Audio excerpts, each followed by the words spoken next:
வணக்கம் நண்பர்களே. நம்ம இப்போ என்ன பதிவு பார்க்க போறோம்னா, மயிலிறகு. இந்த மயிலிறகை வைத்து எப்படி நம்ம ஆண், பெண் வசியம் செய்யலாம்? மிக எளிமையான முறை நம்ம இப்போ பார்க்கலாம். நீங்க என்ன பண்றீங்கன்னா, பௌர்ணமி அன்று ஆண் மயிலிறகு, பெண் மயிலிறகு எடுத்துக்கோங்க.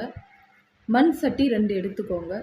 ஆண் மயிலிறகு மற்றொரு சட்டியிலும், பெண் மயிலிறகு இன்னொரு சட்டியில போட்டு, பச்சை கற்பூரம் போட்டு நீங்க தனித்தனியாக கருக்கி எடுத்துக்கோங்க. கருக்குன அந்த மைய நீங்க என்ன பண்றீங்கன்னா, அது கூட புனுகு, ஜவ்வாது, கோரோசனை போட்டு நீங்க நல்லா மை போல அரைத்து எடுத்துக்கோங்க. தனித்தனியாக அரைச்சு வச்சுக்கோங்க. அரைச்ச அந்த மைய நீங்க என்ன பண்றீங்கன்னா, செப்பு டப்பாவில் நீங்க ஸ்டோர் பண்ணி வச்சுக்கோங்க. 21 நாள் நீங்க ஸ்டோர் பண்ணி வைக்கிற மாதிரி இருக்கும்.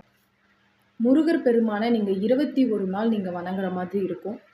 வணங்கிட்டு 22வது நாள் நீங்க என்ன பண்ண போறீங்கன்னா, நீங்க யார வசியம் செய்ய போறீங்களோ, அந்த மைய எடுத்து இப்ப நீங்க ஆண் வசியம் செய்ய போறீங்கன்னா, பெண்ணோட மயிலிறகு, அந்த பெண் மயிலிறக போட்டு நீங்க கருக்குனீங்க பார்த்தீங்களா? அந்த பெண்ணோட மைய எடுத்து நீங்க நெற்றியில நீங்க வச்சுக்கிட்டீங்கன்னா, உங்களுக்கு ஒரே நாளில் உங்களுக்கு நினைத்த ஆணாக இருந்தாலும் சரி, பெண்ணாக இருந்தாலும் சரி, உங்களுக்கு ஒரே நாளில் உங்களுக்கு வசியமாவாங்க. அதோட மந்திரம் இருக்கு. மந்திரம் வேணும்னா எனக்கு வாட்ஸ்அப் மெசேஜ் பண்ணுங்க. நன்றி.